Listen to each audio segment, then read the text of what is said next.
This is Mission Spotlight reporting from the beautiful Cultural Arts Center in Manila.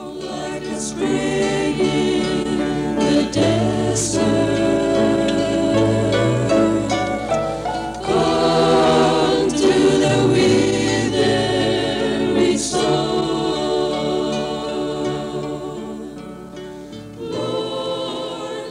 17,000 Sabbath School members have assembled in this great metropolis of the Pacific. Touch me and make me whole. From this waterfront location on Manila Bay, the historical hills of Corregidor and Bataan are visible in the distance. The sprawling Philippine archipelago lies just north of the equator and sweeps across 1,100 miles of the western Pacific. 7,100 islands are inhabited by 44 million people who speak more than 80 languages and dialects. The Philippines and the United States share much history. The American Memorial Cemetery is situated only a few miles from this cultural center. 17,206 boys are buried here. They represent 40% of the men who lost their lives in 1941 and 42 in defense of the Philippines and East Indies. They came from every state in the Union, from Australia, from Canada, from China, from England, from a score of other allied nations. Much of the countryside in these islands is stunningly beautiful. In the mountains, stair-step rice terraces are farmed by tribesmen whose ancestors built them hundreds of years ago. I am told that about 50 tribes scattered throughout the hinterlands of these islands have been partially assimilated into modern culture. But some of the tribes in remote mountains still have little contact with the outside world. As one can well imagine, these are islands of extreme diversity. Across the countryside, caribou wagon trains pull wares to urban markets, while the streets of Manila are packed with jeepney buses. These festooned extravaganzas evolved from World War II jeeps. Stereos blare away as they speed through traffic, providing vital, hair-raising public transportation. When we speak of Metro Manila, we refer to 7 million people. This city is being turned into an international showcase of office buildings, hotels, banks, and multinational corporations. This is home base for the Seventh-day Adventist work in the northern islands of the Philippines. A hospital, college, publishing house, union offices, and scores of churches are located here. The Sabbath message was first brought to these islands in 1905 by a colporteur. The first member was baptized 3 years later. Growth has been so phenomenal that the Seventh-day Adventist Church is now the largest Protestant denomination in the Philippines. It is significant to point out that while the work started here with a single colporteur, more than 2,800 literature workers recently gathered for a convention and reported annual sales of $2.25 million.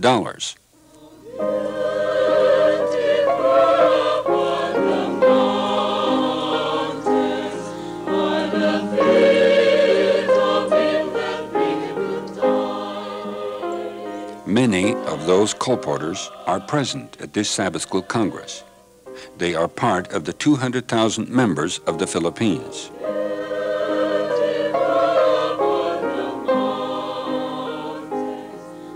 We are told that this is the largest Sabbath School Congress ever held by this church. An estimated 50,000 will attend one of 6 such gatherings held this spring in the Far Eastern Division.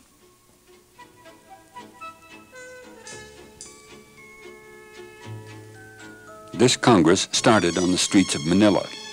5,000 Vacation Bible School children and 2,000 Voice of Prophecy students marched along singing the theme song, "To Make Him Known." Floats depicted the many organizations and activity groups within the church. Some of these delegates rode bicycles or motorbikes for hundreds of kilometers to be here. Papa Yah rode one of these floats with his spear. He is from a tribe in a remote mountain area. He has just told one of the Congress leaders that months ago he had a dream. A short time after the dream, a Seventh-day Adventist missionary came to his village. He gave up betel nut and pork and was baptized.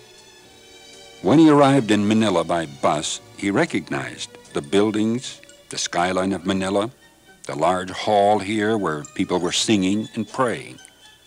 It was all in his dream. He also dreamed of flying, and the sensation was the same as he felt when riding on the float in the parade.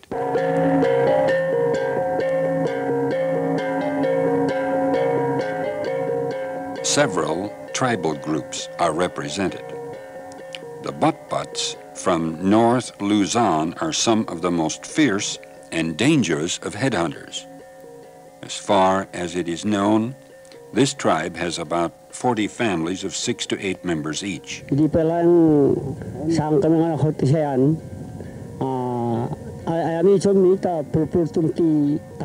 By pageant, the Batbat group is depicting how the gospel came to them. 4 years ago, a church member happened into their mountain area to cut the forest. He started to befriend the Batbats. He took them clothes, cooking utensils, and food. He told them the story of Jesus. In a short time, 3 were baptized.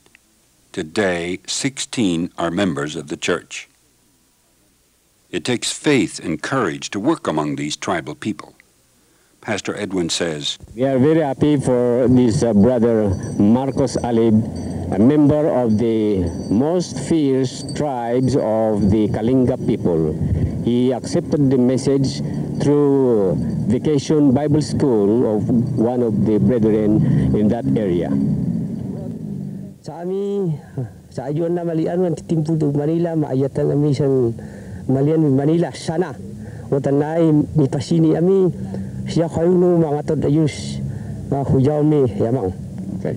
Well, before we were baptized as Seventh Adventists, we were killing people. Now we are invited to attend the Sabbath School Congress here in Manila. We are so happy to be with our brethren. This gathering is obviously a thrilling time. Fred and Ben, student missionaries from Philippine Union College, have brought a family from a mountain animist tribe. Their village put up a school building and then waited 3 years for a teacher. Last year, Fred and Ben went there and learned the language. Recently, ordained ministers from the college conducted a mass wedding in the village and then baptized 39. Within 6 months, they expect every person in the village to be baptized. The written language of this tribe dates back 3,000 years. They can read the ancient languages of the Phoenician alphabet.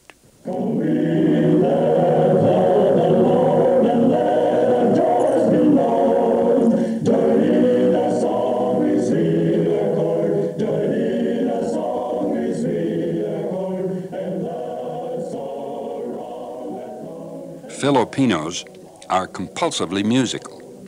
This Congress is a display of remarkable talent. It is a demonstration showing how Sabbath School members can minister to children through Vacation Bible School, Branch Sabbath School, and special activities.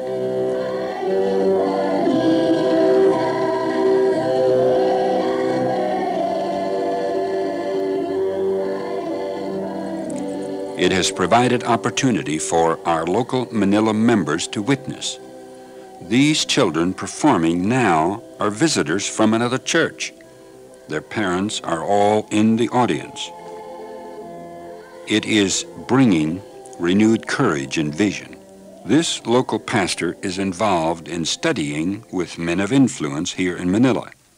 Recently, he baptized the judge with whom he is visiting. How many will want to learn how to harness a camel? Ilang kaya ang nais matutong mag-aaral sa paggamit ng kamilyo? Very few. Kakaunti. Why? Bakit? There are no camels here. Walang kamel dito. You can't use it. Hindi natin magagamit. But may we have many Jesus. It is a learning session for Sabbath school leaders and teachers. The Waldenses, Ang mga Waldenses, Christians of all ages who gave their all to make Christ known. mga Kristiyano ng lahat ng kapanahunan ay pinagkaloob ang lahat para And I kay see Kristo. among them a great host of loyal laymen who united their efforts with the ministry. Kasama ng malaking pulutong na ito ang pulutong ng mga tapat na mga kaanib ng iglesia ng laiko. And I foresee in that day there'll be many from the Philippines who've sacrificed to work for Christ. Sa tanawing yun, nakita ko rin na marami. It is a time of inspiration. Kasama rin pala tayo sa And friends, it digmaan. was a united effort that won that war. At yung pagkasama-sama nilang gawain ang nagtagumpay. And in the Christian warfare, it calls for a united effort.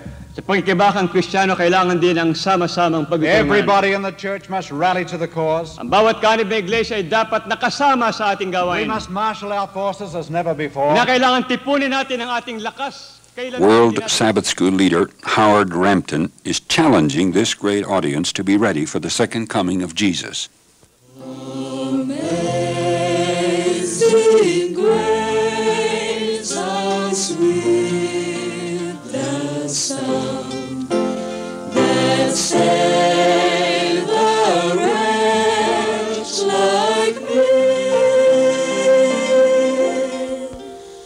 I once was lost. Throughout this 4-day gathering, the crusading voices of the Philippines have provided an uplifting atmosphere. This volunteer group travels these islands witnessing for God. They perform in public plazas, schools, hospitals, camps, prisons, churches, homes, at government functions and international conventions. Besides their singing ministry, they give humanitarian aid, individually helping with disaster relief and local community projects. Half of each day they visit in homes. Some members resigned from good jobs. Some left school to go into full-time voluntary civic action and missionary service. And it's all because of God's amazing grace. Because of Calvary's mountain, He took my place. And someday, some glorious morning, Dr. David Damondon has accepted the responsibility of sponsoring this non-salaried witnessing group. He says some members experienced miracle conversions before joining the group, and through his involvement with them, he is pledged to a deeper commitment to God and His church. Some attending this Congress have waited to be baptized here. Others have made their decision at the Congress. It is a time of high emotion as 11 ministers baptize their candidates in this pool that is serving as the baptismal font. I'm so glad I'm a part of the family of God. I've been washed in the fountain, cleansed by His blood, joined hands with Jesus. As the crusading voices witness throughout the Philippines, Mission Spotlight assures them of the love and best wishes of fellow Sabbath School members around the world.